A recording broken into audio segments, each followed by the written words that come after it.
और इसके बाद आइए आपको सीधे लिए चलते उत्तराखंड, जहां पर मुख्यमंत्री पुष्कर सिंह धामी क्या कुछ कह रहे हैं, आप भी सुनिए। कर्मठ, जुझारू और बहुत ही उत्साह से लगातार अपने क्षेत्र को आगे बढ़ाने के लिए काम करते हैं। मैंने देखा है जिस समय इस क्षेत्र में आपदा आई थी, लगातार इतनी बार मुझे फोन करते थे कि जल्दी से जल्दी यहाँ हेलीकॉप्टर भिजवाइए।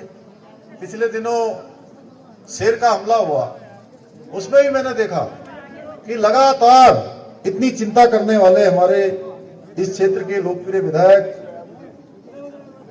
भाई राम सिंह कैड़ा जी, क्लस्टर प्रभारी श्री प्रदीप जी, मंडी परिषद के अध्यक्ष डॉक्टर अनिल डब्बू जी, विधानसभा प्रभारी गोपाल रावत जी, पूर्व मंत्री गोविंद सिंह बिष्ट जी, पूर्व विधायक दान सिंह भंडारी जी, देवेंद्र ढेला जी, प्रदेश कार्यकारिणी की सदस्य श्रीमती बीना आर्य जी, श्री सुरेश आर्या जी, पूर्व मंत्री श्री रंजन बरगली जी, नवीन भट्ट जी जिला महामंत्री, महिला मोर्चा की प्रदेश की महामंत्री भावना मेहरा जी, ब्लॉक प्रमुख धारी आशा रानी जी, ब्लॉक प्रमुख ओखलकांडा कमलेश कैड़ा जी, मुकेश बोरा जी अध्यक्ष दुग्ध फेडरेशन, नितिन राणा जी, बहादुर नदगली जी, योगेश रजवार जी, प्रदीप बिष्ट जी मंडल अध्यक्ष,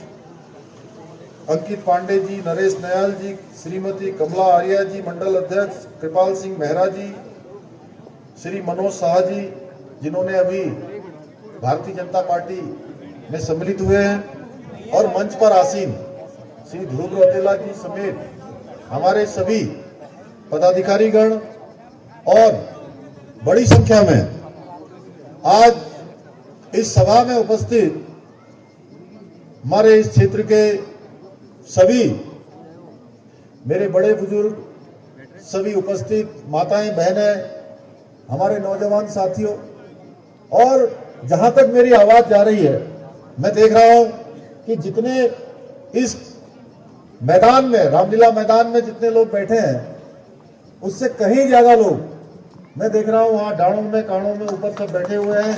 उनको हमारे पत्रकार मित्र, मीडिया के सभी मेरे मित्र, मैं सबसे पहले तो आप सबका आज यहां अजय भट्ट जी के समर्थन में मोदी जी को प्रधानमंत्री बनाने के लिए आप सब इतनी बड़ी संख्या में यहां एकत्र हुए हैं।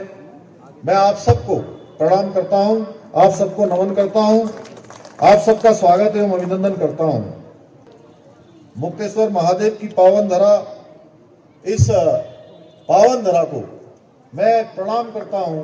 ये हमारे विकास पुरुष उत्तराखंड और उत्तर प्रदेश में जो मुख्यमंत्री रहे और देश में भी प्रधानमंत्री के पदों को छोड़कर अन्य सभी पदों पर रहे विकास पुरुष नारायण दत्त तिवारी जी, उनका भी स्मरण करता हूं, क्योंकि व्यक्तिगत रूप से चाहे अजय भट्ट जी हों या मैं, हमेशा हमको आशीर्वाद मिलता रहा। लगातार उन्होंने हमें हमेशा प्रोत्साहित किया, लगातार मार्गदर्शन किया।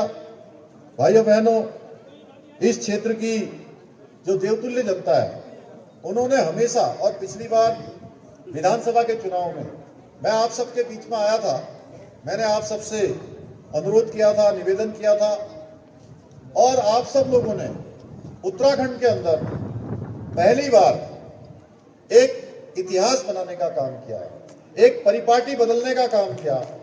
एक जो मिथक था कि हर बार चुनाव होता है और चुनाव के बाद सरकार बदल जाती है, इस बार भी मुझे आप सबको पता है कि चुनाव से ठीक 6 महीने पहले मुझको ये मुख्य सेवक का दायित्व आप सबके आशीर्वाद से, भगवान की कृपा से, हमारे प्रधानमंत्री मोदी जी की कृपा से मुझे काम करने का ये अवसर मिला। उस समय भी तमाम तरह की भ्रांतियां थी कि 6 महीने बाद चुनाव होना है, 6 महीने के बाद सरकार बदल जाएगी। भाइयों बहनों, क्योंकि उत्तराखंड राज्य बनने के बाद हर चुनाव में ये होता था, जो सरकार होती थी वो सरकार बदल जाती थी।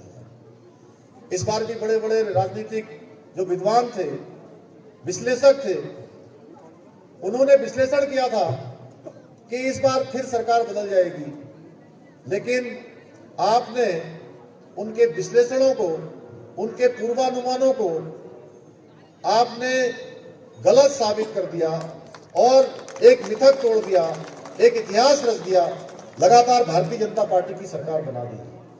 भाइयों बहनों, जब हमने पिछली बार हम चुनाव में आप सबके बीच में आए थे, तो हमने उत्तराखंड में एक संकल्प लिया था कि नई सरकार गठित होगी और नई सरकार के गठन होते ही हम उत्तराखंड के अंदर समान नागरिक संहिता का कानून लाएंगे। कहा था ना? आप सबको पता है भाई, जिनको पता है जरा एक बार हाथ खड़ा कर दीजिए। अच्छा, सबको पता है, बहुत बढ़िया। समान नागरिक संहिता का कानून लाएंगे। और हमने क्यों कहा था समान नागरिक संहिता का कानून लाएंगे? यह हमने इसलिए कहा था कि समान नागरिक संहिता देश की आजादी के बाद से हमारी पार्टी का भी संकल्प रहा। देश के अंदर लगातार ये मांग उठती रही कि सबके लिए समान नागरिक संहिता होनी चाहिए। देश में रहने वाले हर एक व्यक्ति के लिए एक समान कानून होना चाहिए। देश के अंदर एक विधान होना चाहिए। देश के अंदर एक निशान होना चाहिए। देश के अंदर एक प्रधान होना चाहिए। यानी कि देश के अंदर सबके लिए व्यवस्थाएं समान होनी चाहिए। हमारे प्रधानमंत्री मोदी जी के नेतृत्व में देश के अंदर एक विधान, एक प्रधान और एक निशान, ये धारा 370 कश्मीर से हटाने के बाद ये देश के अंदर लागू हो गया। पूरे देश के अंदर एक व्यवस्था लागू हो गई। भाइयों बहनों, उत्तराखंड के अंदर हमने ये संकल्प जब आपके सामने रखा और आपने सरकार बना दी, आपने काम करने का मौका दे दिया, आपने